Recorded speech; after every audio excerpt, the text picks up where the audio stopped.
Како политичка партија имаме посебен фокус на младите во овој период и тоа ќе продолжи и понатаму, но сега некако е со една поголема динамика, со еден поголем фокус.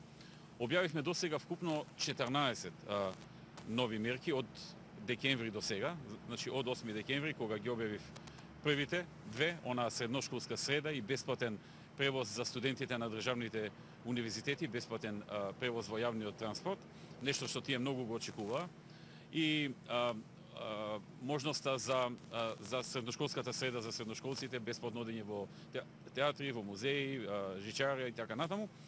Потоа продолживме со нов сет на мерки во јануари и уште еднаш во јануари со последните 5.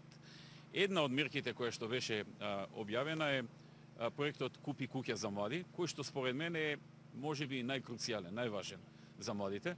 Можеби не секој од младите тоа го чувствува, зависно од возраста. Знаете, млади што се на помала возраст, да речеме 7, 18, 19 години, се уште толку многу не размислуваат за нивен собствен дом, оформување семејство и така натаму. Но оние млади што се веќе на 22, 23, 25, 6 или повеќе години, тие веќе се во фаза кога почнуваат посериозно да размислуваат за свој иден дом, за своја куќа, за оформување на семејство и така натаму, така што таа категорија на млади итекако е заинтересирана за овој проект. Проектот нуди услови какви што можам да гарантирам никаде во светот ниту една држава не нуди. Значи овие услови што ние ги нудиме во проектот Купи куќа за млади, не постои држава во светот што ги нуди и не постои држава во светот што нуди дури ни приближно.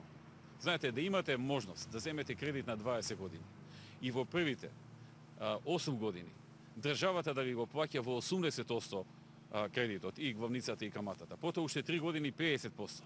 Па дури потоа 12-та година вие да почнете да си ги плаќате давачките, тоа го нема никаде во светот. И ова е неповторлива можност за младите луѓе да го искористат. Но покрај оваа мерка и покрај оваа активност фокусирани сме многу и на градоначалниците и државните институции кои што треба да овозможат понуда на локации. И затоа имав минатата недела средба со сите градоначалници од Коалицијата за подобра Македонија, тука се ВМРО, ДПМН и другите наши коалициони партнери, со цел да го забрзам нивното вклучување во овој процес преку обезбедување на големи локации, и им понудивме сериозен стимул, а тоа е владата, централната власт да им помогне во трошоците за инфраструктура и за комуналии. Така што направивме еден добар план, сега за 10 дена од сега повторно ќе се сретнеме. Очекуваме поголем дел од нив да имаат поголема понуда, најмалку по 100 локации во секој од општините каде што градоначалник е од ВМРО, ДПМН или нашата коалиција. Некаде ќе има и по 200, и по 300, и по 500 локации. Градоначалниците беа многу задоволни. Министерот за финансии даде добар план како може да ги подржи финансиски и влегуваме во една фаза во која што ќе има навистина извонредна понуда за младите луѓе што сакаат да си го решат прашањето со. Значи, од една страна фокусирани сме на наоѓање вработување и од друга страна на собствен дом. Тоа се најважните работи за секој човек, не само за младите.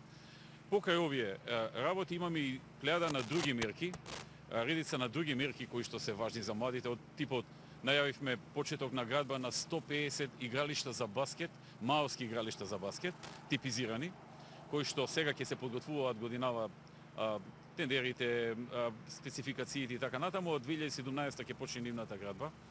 И редица други проекти кои што значат нешто за одредена категорија на млади. Например, за студентите што сакаат да запишат позипонски или докторски студии, кои што имаат пониски приходи во семејството, од голема важност е проектот кој се овозможува државата да даде стипендија за оние што сакаат да одат на постдипломски, на магистерски студии и на докторски, а имаат пониски приходи во семејството каде што живеат.